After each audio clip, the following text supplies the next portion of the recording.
Today we're going to continue on with the G1 Climax 30 on day 5 and day 6. So we're going to talk about who gained more points and who had the biggest upsets ever. So all of that is coming up on Deleted Wrestle Zone.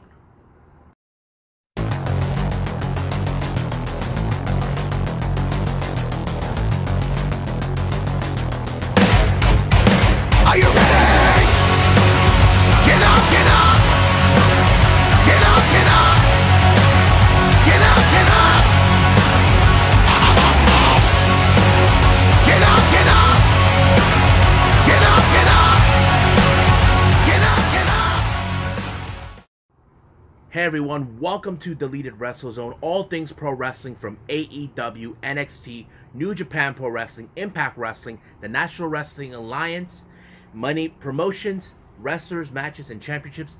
I'm your host, J-Rod here. So before I start out with all of you guys, first I want to say I did not see Clash of Champions from WWE. The reason I didn't see it, I had something personal going on that I needed to take care of first. Basically kind of conflicted. As much as I wanted to see Clash of Champions, see how things were interesting, but I was aware of certain matches that were won. I'm not going to say it because, of course, you may already know. And that's pretty much it. But right now, let's talk about the G1 right now with A Block.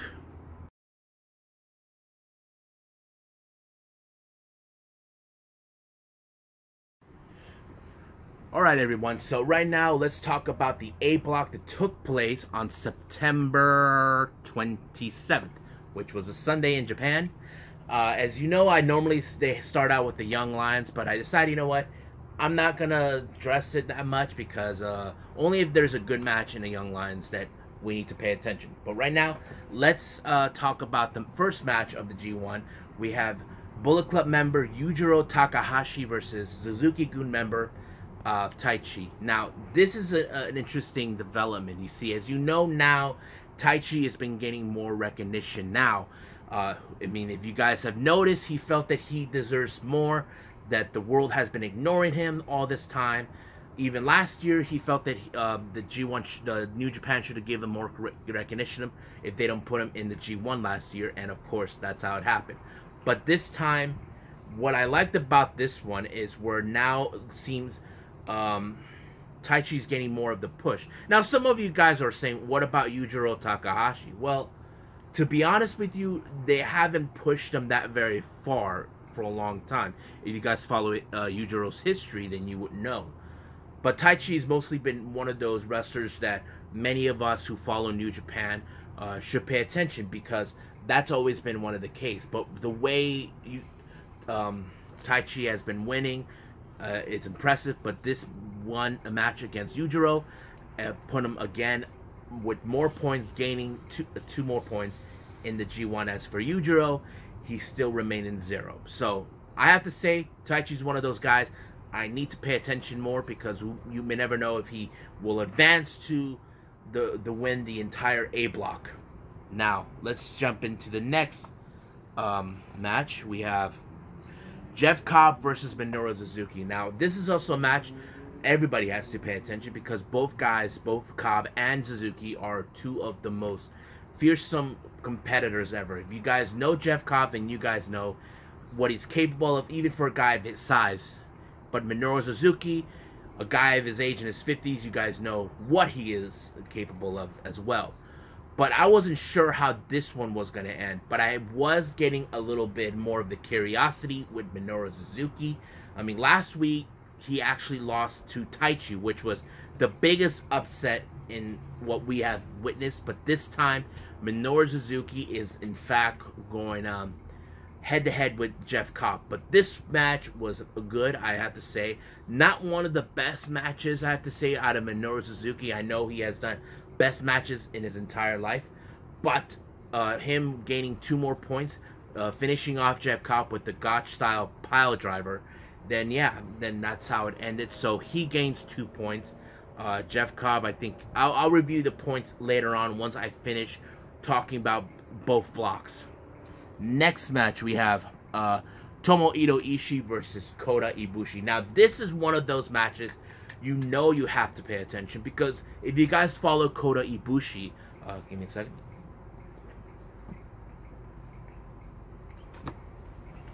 Excuse me.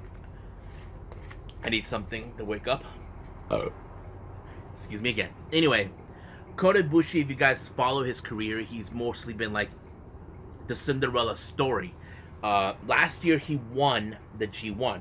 Now, you may never know if he could win it again. That's one of those scenarios we have to pick. But when a guy like him, a striker hit like him, faces a guy like Tomohiro Ishii, who is one of the strongest competitors in New Japan Pro Wrestling, that is something you know for a fact. I enjoyed this match.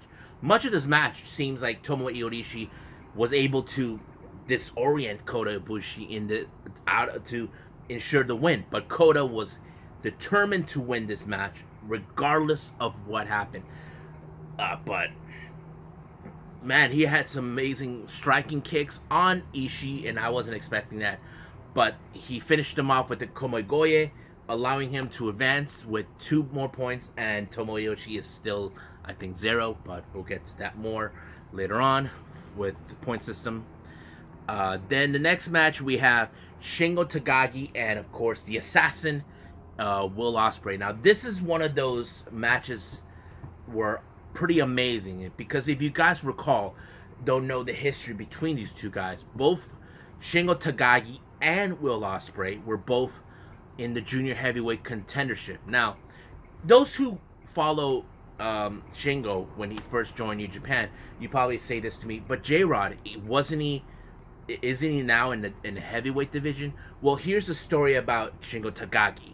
Before he went to New Japan, he was part of Dragon Gate. Now, if you guys don't know this, Dragon Gate are all about all junior heavyweight contenders. There is no heavyweight contenders or anything in that promotion. Shingo, on the other hand, was in that promotion, won every title that he has. So he was as a junior heavyweight. But however, when he joined New Japan, he was at the border between junior heavyweight and heavyweight weight limitations.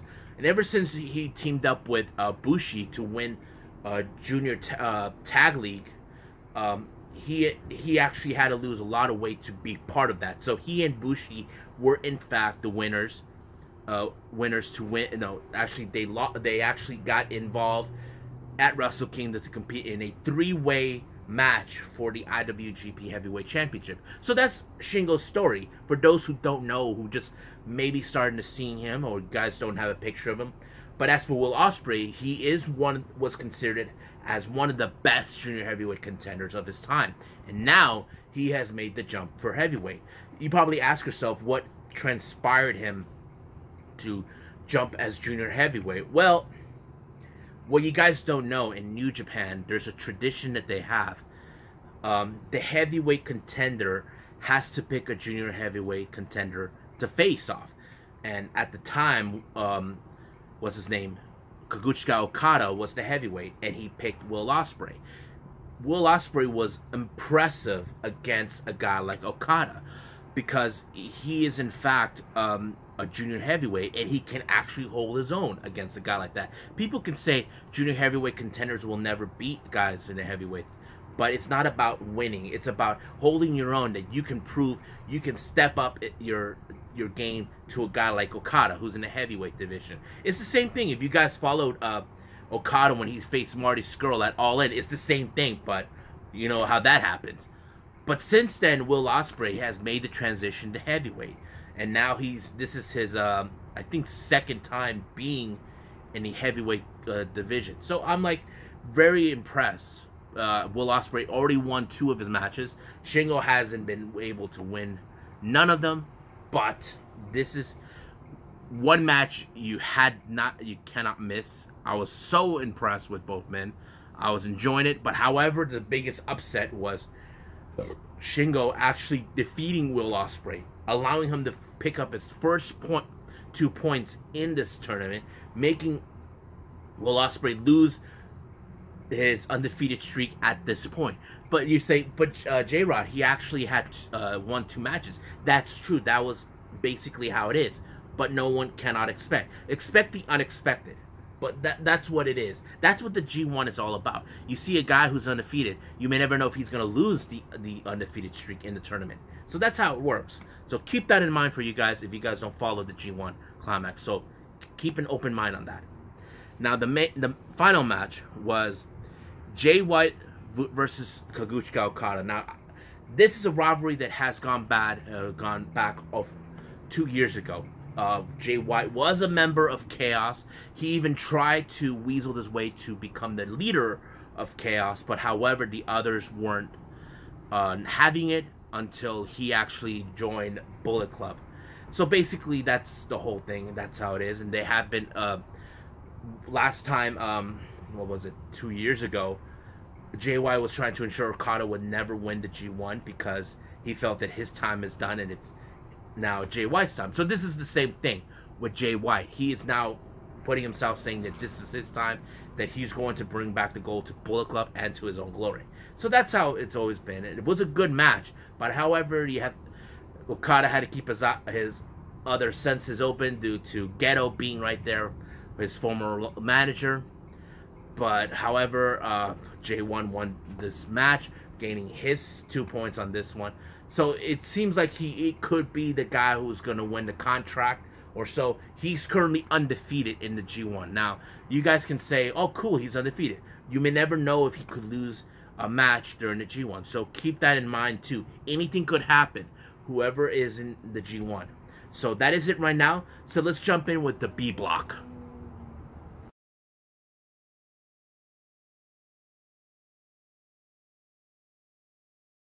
Alright, so we're now going to the B block on the G1 Climax 30. So, like I said, I normally don't talk about the Young Lions as much, but this one that I just saw on this day for the B block, it was amazing because they had Gabriel Kidd versus Yuya Imura. Now, you ask yourselves what made this match good. Sometimes, if you guys follow the Young Lions, you can tell there are good wrestlers are now being on the spot in the Young Lions game. For example, last year we had Shota Umino.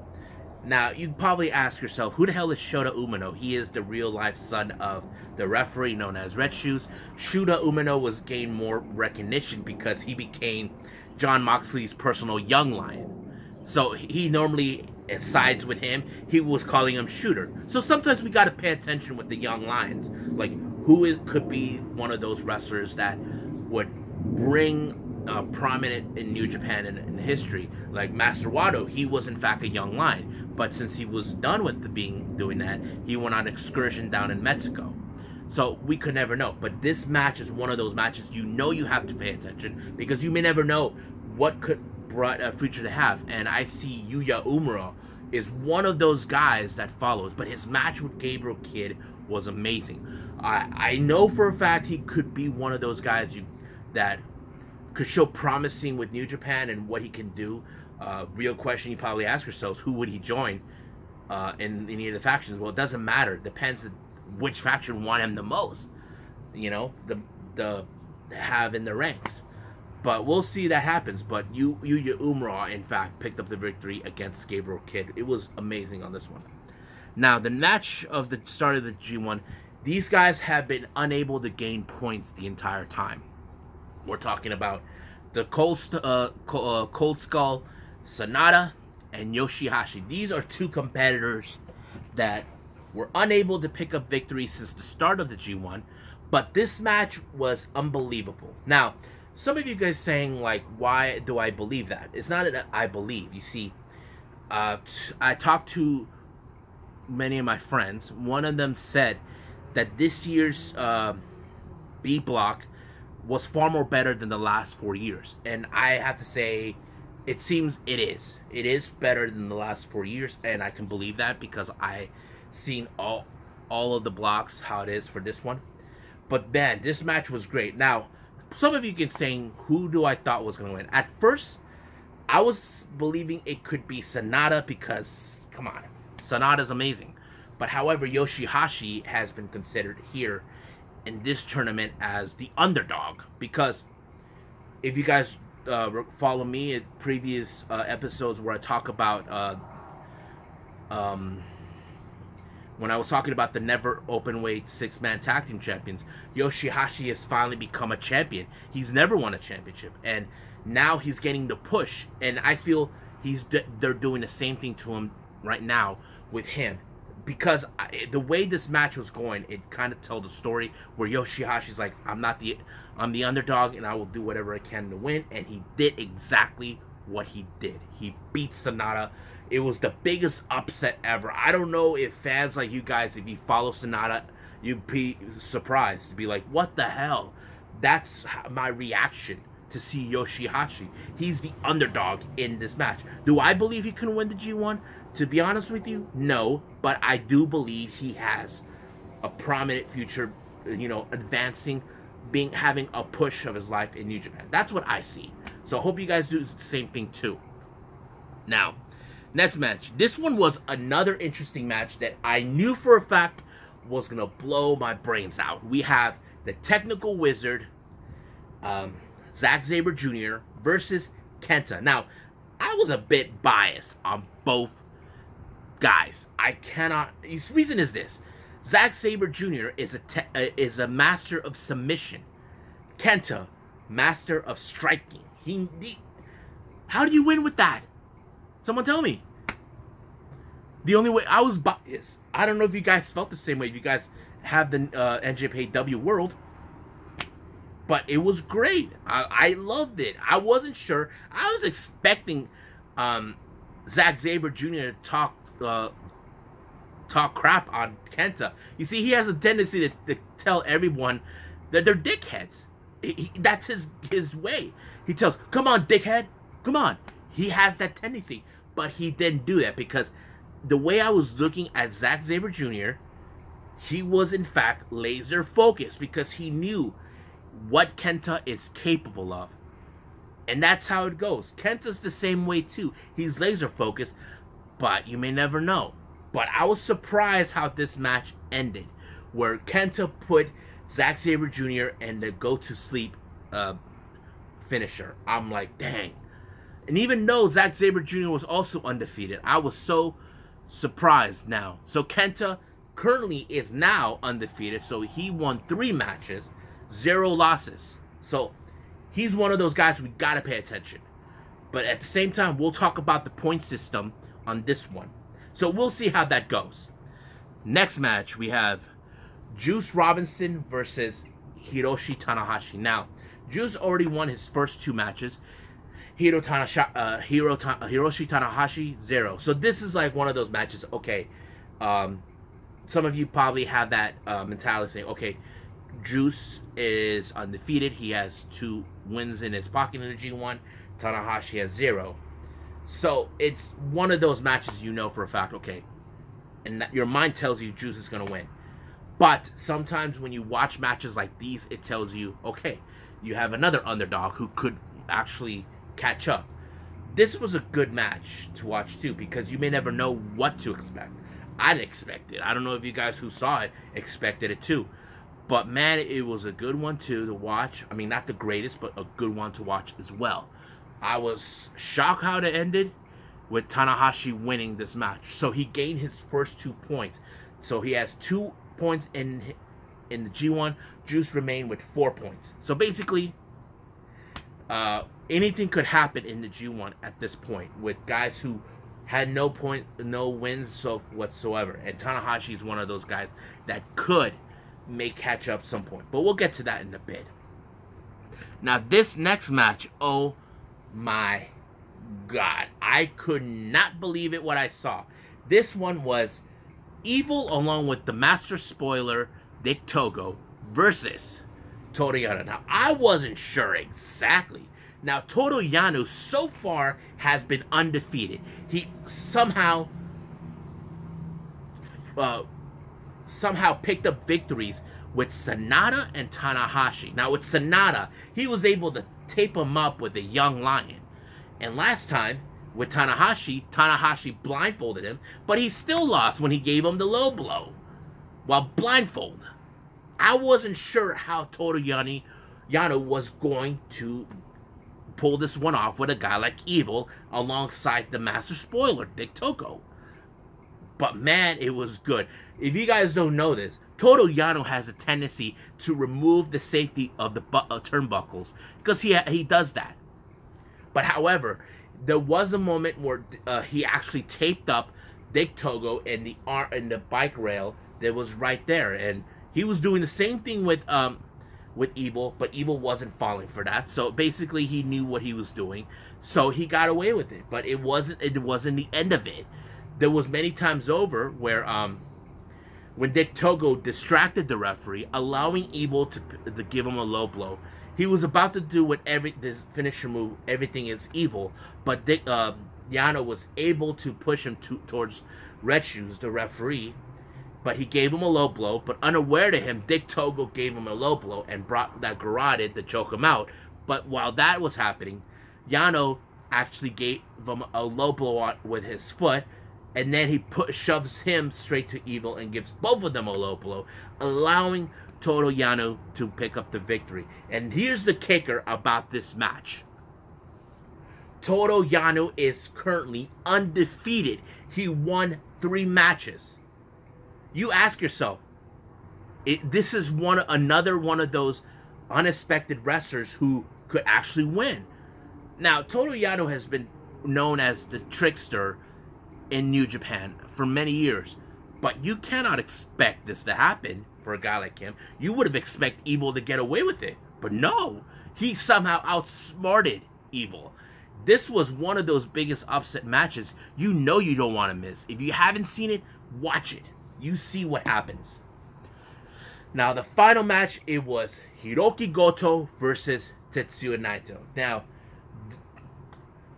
this is one of those matches you definitely have to pay attention. Give me a minute.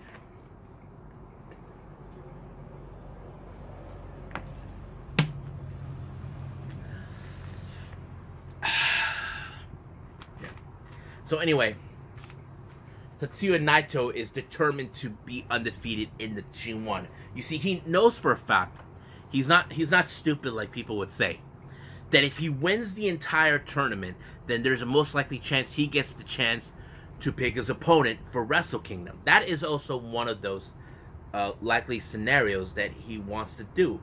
But however, you may never know who could actually win this. But this match was okay. I'm not going to say it was the greatest, but it did show prominent with Naito that he's determined to win the entire tournament. There have been wrestlers that done that, but however, Tetsuya is determined to do that. And he picked up the victory on this one, pulling off his Destino finisher on Goto. So he continues to be undefeated as well. Now, since I finished now with the A block, with both blocks now, with the A and B, let's talk about the point system right now. Okay, so let's review the point system. So we're going to talk about each individual, how many wins and losses they have, and how much points they gain. So that way you guys can get a very clear idea. So let's start with the A block. Kota Ibushi, he has 2 wins, 1 loss. So he has a total of 4 points. Jeff Cobb, 1 win, 2 losses, with the total points of 2. Kaguchika Okada, 1 win, 2 losses, total points 2. Tomohiro Ishii, he is currently has no wins, so he has 3 losses on this tournament. Will Ospreay, 2 wins, 1 losses, with the total points of 4. Shingo Takagi, 1 win, 2 losses, with the total points of 2. Minoru Suzuki, 2 wins, 1 loss, with the total points of 4. Taichi, 3 wins, 0 losses, so with the total points of 6. Jay White, 3 wins, 0 losses, with total points of 6. And Yujiro Takahashi, 0 points, he has no wins whatsoever. So that's the A block. Now let's look at the B block. Hiroshi Tanahashi, 1 win, 2 losses, with the total points of 2. Juice Robinson, 2 wins, 1 losses, with the total points of 4. Hiroki Goto, 1 win, 2 losses, with the total points of 2. Toru Yano, 3 wins, no losses, So he has the total points of 6. So that means he's undefeated, just like Jay White and Taichi.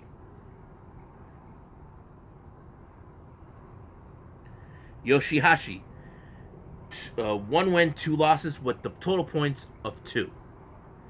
Tetsuya Naito, 3 wins, 0 losses with the total points of 6. So he is undefeated too, alongside Yano, White, and Taichi. Sanada, no wins, 3 losses. Zack Sabre Jr., 1 win, 2 losses with the total points of 2. Kenta, 2 wins, 1 losses with total points of 4. Evil, 1 win, 2 losses with total points of 2. Now, hope you guys got the clear picture. So basically, currently, we have 4 competitors, 2 in each block that are currently undefeated. Now, you could tell me this all the time, saying, J-Rod, what happens if they lose? Well, if they lose, they lose. But if they're determined to win the entire team, then they better hold out.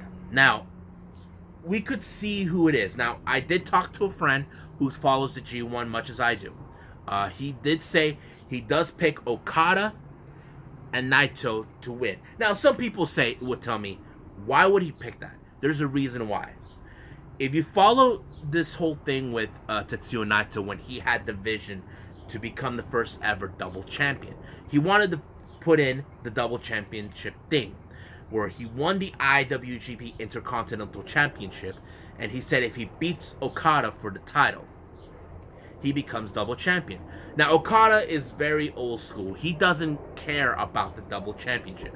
All he cared about was the IWGP Heavyweight Championship. He thinks this whole thing with the double championship is a load of crap. That's what he believes in.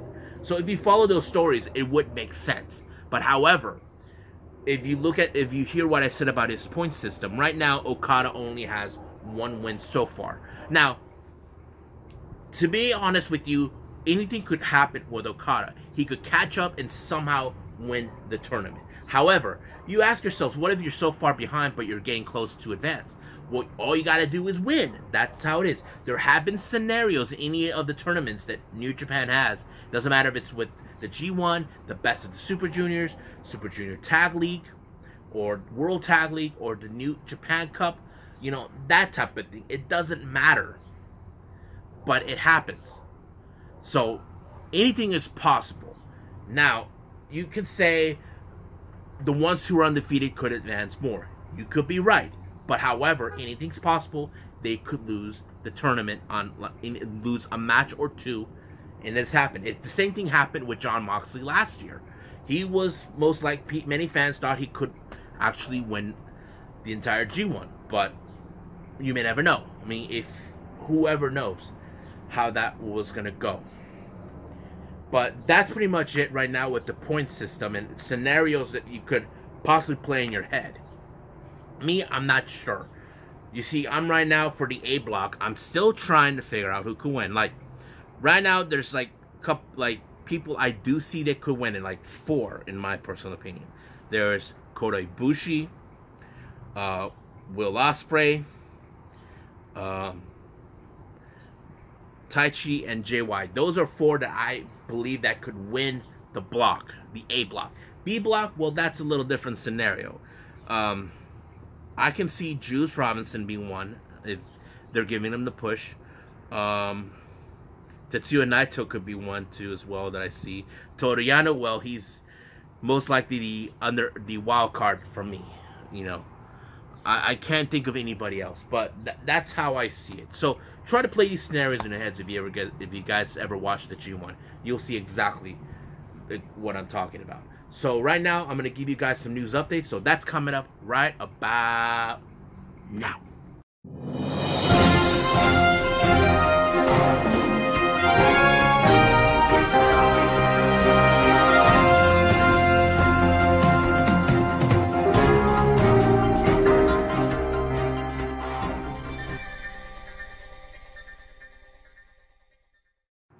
Alright guys, welcome to news updates right now. So I'm going to give you guys 3 updates that I just came across today and last night. All these sources came from the Wrestling News Observer.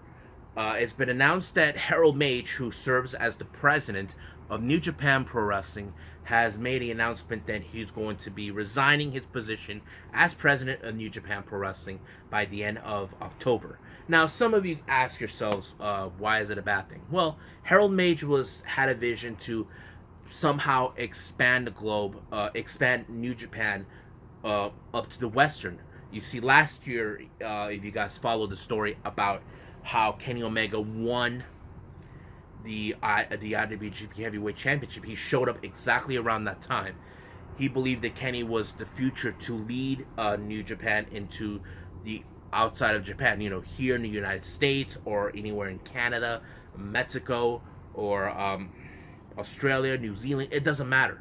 So he's stepping down, but his replacement will be none other than Takami Obari, who serves as the CEO of New Japan of America, which is, they're throwing their shows here in the United States, like New Japan Strong, but they're planning to do shows, touring shows in the U.S. until this whole thing with the pandemic is over. We might get to see that. So pretty much, I will be following more information on this as soon as possible to see what's the plans, what they're gonna do, once Harold Mage is gone, because we don't know exactly what's going to happen. So it's not like a good or a bad thing, but this is something we need to pay attention.